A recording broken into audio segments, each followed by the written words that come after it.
Hello, and welcome to TASq Artist Encounters, a program in which members from the Norton's Teen Advisory Squad have a conversation with a contemporary artist. Today's chat will be with María Berrío, whose art is the subject of the 2021 Recognition of Art by Women exhibition, Esperando, mientras noche florece, waiting for the night to bloom at the Norton Museum of Art. My name is Paulina Grosso, and I'm a member of the Norton Museum's Teen Advisory Squad. TASq is composed of a group of 15 teenagers from schools throughout Palm Beach County who are selected from an annual application process and are provided the opportunity to turn their creative ideas to action by collaborating, innovating, and designing programs at the museum for other teens. Maria, thank you for joining us today. We appreciate you taking the time to support our teen programs and converse with us. We've all visited your exhibition at the Norton, and needless to say, we have been looking forward to this moment for the last few weeks. Congratulations on your first solo exhibition in a museum. How are you doing today? I'm really excited to be here with you guys, and I love that we are able to do this program today, and I'm really looking forward to hearing all your questions, and I'm here to answer anything. And it's just such a big pleasure to meet you all, and I wish we could meet in person, but soon we would all meet in person. But thank you so much for having me. Thank you. That's great to hear. I will now pass the floor to some of my fellow TASq members that have some questions to spark conversations with you. Hi, Maria. My name is Alexander, and a lot of us teenagers are thinking about college right now. So I was wondering if you could tell us about your college experience in New York City. Yes, my college experience in New York was wonderful. I went to Parsons School of Design. I don't know if you guys have heard about it. Yeah, that's where I want to go. Yeah, you should go there. It's such a wonderful school, and it was like it had such a wonderful curriculum. Like we had endless drawing classes and painting classes, and it was very inspiring. It was extremely inspiring to be able to go there, and also there's such great faculty and such great resources. So if you're thinking about college, like definitely if any of you are thinking about art school, it's a really great opportunity to develop your skills, to learn how to draw, to learn how to paint. So my college experience was really wonderful. I loved every second of it. It was amazing. That's awesome. Thank you so much. Thank you. What's up, Maria? It's very nice to see you. My name is Spencer Sanford, and I love your magical realism. My question for you is, does spirituality or your own dreams play a role in your art? Yes, actually, like I am a lot of times, like sometimes I wake up and I write my dreams, and a lot of some of my paintings are inspired in dreams. So there is different aspects that inspire my work, but like dreams is definitely one that I always find fascinating, and as artists to recreate these worlds. So dreams do play a big role on my work, as well as spirituality in a sense, but it's all in different kinds of works. That's very interesting. And regarding your work, do you have any artists that inspire you or influence your work at all? Yes, there's a lot of artists that influence my work.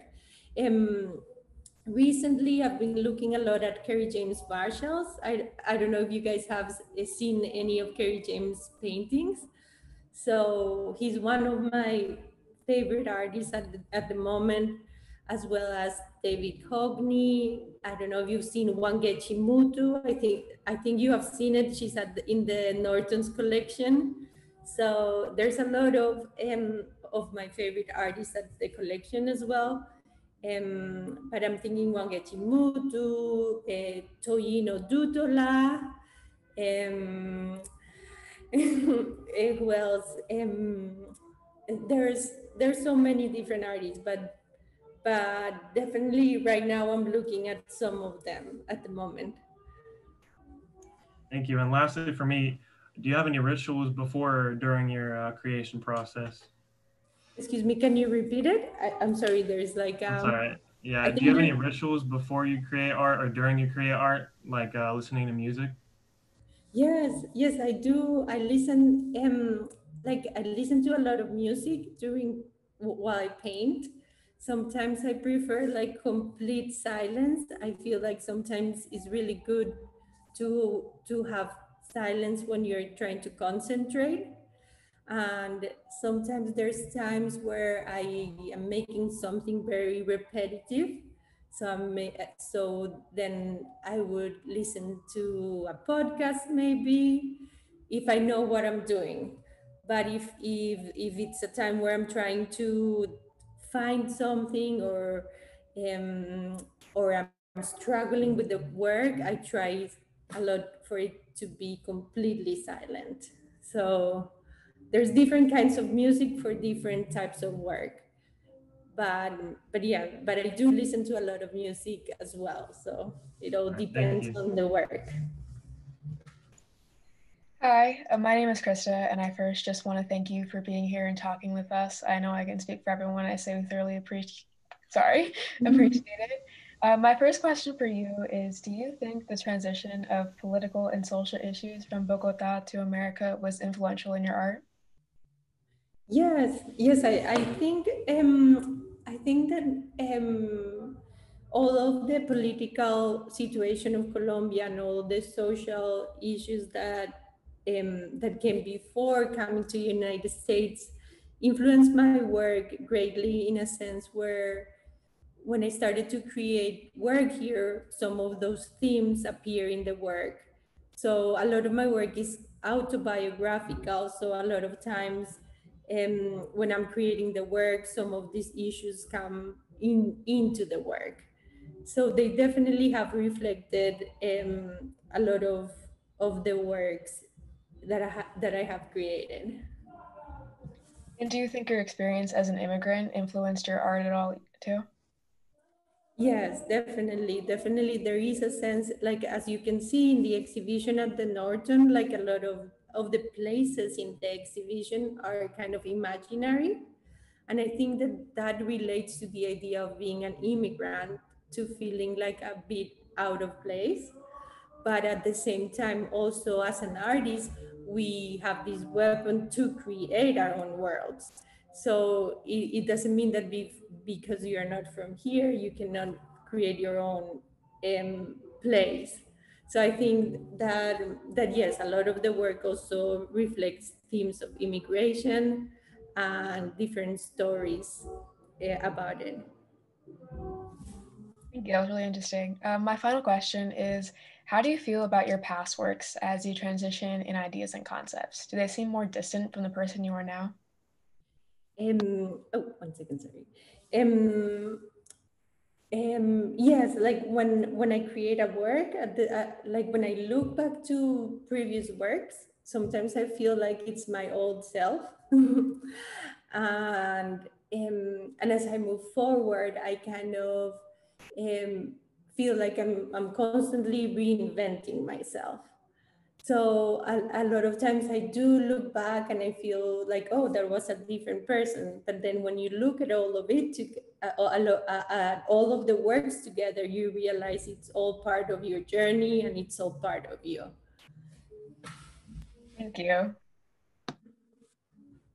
Hi, I'm Jaden, and it's so nice to meet you. So, after viewing your art, I have a few questions about your process. My first question is, how do you go from an idea to a finished piece? What's your process for creating art? My process starts with drawing. So I start every piece by drawing. I usually have an idea in mind. A lot of times I have an idea of what I want to create, but the idea is constantly changing. So I always feel like it's almost like a roller coaster of things that like the whole process. Like sometimes I start with something and then I have to let go and erase the whole thing and start over, or sometimes I just go with it. And and continue to create. But I start with drawing, and then I apply different layers of paper to the canvas, and then afterwards I use watercolor paint to paint the skin and the hands of the figures. But definitely the process is really interesting because it's a constant change. It's a constant evolution of the work. Okay, and my second question is about how long does it take you to finish a piece, and which piece was the most time consuming for you? It could take me from like 6 months to a year. So it could take a lot of time. I work in series. So I go to the studio and I create maybe 8 pieces at the same time. And they all kind of inform each other. So even the colors look alike, or like the story of the whole exhibition.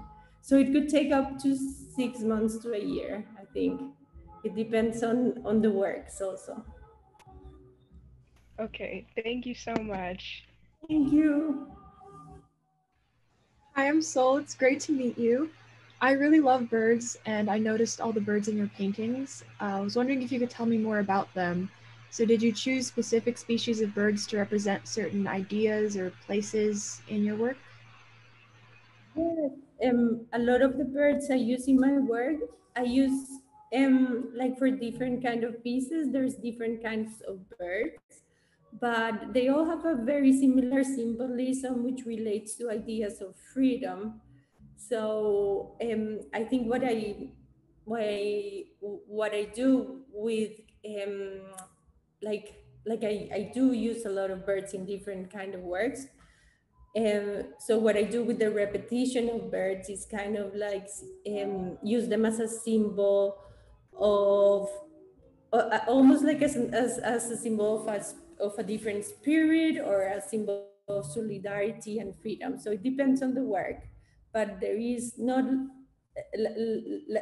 I not only look to one certain species, I look to different kinds of birds. Yeah, I noticed how many different species were in there. It was really interesting for like me to see. It was something I really liked in your work.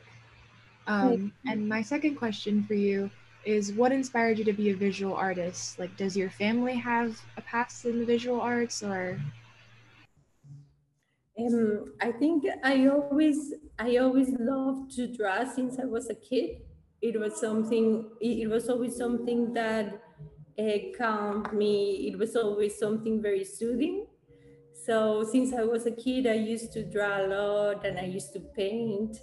And my family would take me to museums. So I started to like understand the power of our art and what I felt when I saw a piece of art. So then I realized that I wanted to do that for forever. But it's definitely until I was in college where I decided like this is what I want to do. Like this is the path I want to take, which is a very I feel like it's a very important decision, and it's a decision that takes time to take. Well, that's cool. That shows us that you're very successful and you made that choice for yourself in college, and we're not even there yet, and we can still be as successful as you. So thank you for that. You can do anything that you put your head into. So Hi, I'm Maya. I had so much fun viewing your exhibit at the museum, and I was wondering, do you have a favorite work in the show? And if so, what makes it speak to you the most? yes, I do have a lot of favorites, which is weird because they're like your children, so you don't wanna choose one from the other, right? Yeah. But I do have, I don't know if you guys saw the piece Oda a la Esperanza. So that is my favorite piece at the moment. I just like, it was really nice to come and see it because I hadn't seen it in years, and I think it's really haunting. And when I see it, I kind of go back to that time, and then it is like to me, it's my favorite piece. Like I wish I could take it away from the museum and bring it home. That was also one of my favorites. We were able to have a really awesome conversation about all the symbolism in it, and it was really amazing. So thank you so much. Thank you. All right, hi Maria, my name is Maya, and first off I want to say that I'm super excited I get to talk to you. I really enjoyed seeing your work at the Norton, and something I want to know is when you first made a painting using this style of collage that we see in your exhibition, what was the type of feedback that you got? Was it more positive or negative? Yes, when I started to make collage, it was very, like the technique was very abstract to me because I used to just draw. So I remember one of the first pieces I created in collage was titled The Writers. And I don't even know if I have photos of it. It was very, very rough. It was like I was starting to understand the medium, and I really couldn't understand how like to apply the paper and what happened and all the different patterns. But yes, that was one of my first pieces, and I did get like like I think people were intrigued, but they really didn't know how this was gonna turn in the future. So I think like to me collage has been a constant exploration of the medium, and I'm still learning things about collage. So it's a never-ending exploration, which is really fun. All right, cool. And for my last question of the night is what advice do you have for young artists, both as a young person coming to the US and now as an accomplished artist? Oh, I think my advice would be to never give up, and like to always, like if you want to be an artist, to go for it, to of course go if you can, to go to college and learn the different techniques. But I think to be an artist you have to be very stubborn and also like work really hard. I think everything comes from really hard work. Like nothing is just given to anyone. So I think as long as you work really hard, and if somebody tells you you can't do it, you show them wrong. So I think that's the number one, that you are stubborn and you don't let anyone take your dreams away. All right, that's really good advice. Thank you. Thank you. That concludes our questions for today. Thank you, Maria, for your time and conversation. We are beyond honored that you took the time to join us today.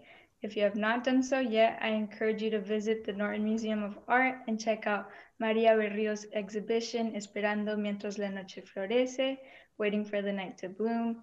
You can secure your time ticket online at norton.org. If you are a teen, feel free to email us to teens@norton.org to learn how you can receive free admission passes to the museum. For a full list of this week's upcoming Schools Out programs featuring a teen trivia, a teen workshop, and a Teens Go Live on our Instagram, visit norton.org, or you can follow us on Instagram. Our handle is @NortonTeens. Thank you again, Maria, and fellow TASq members. We hope to see you soon. Thank you. Thank you, guys.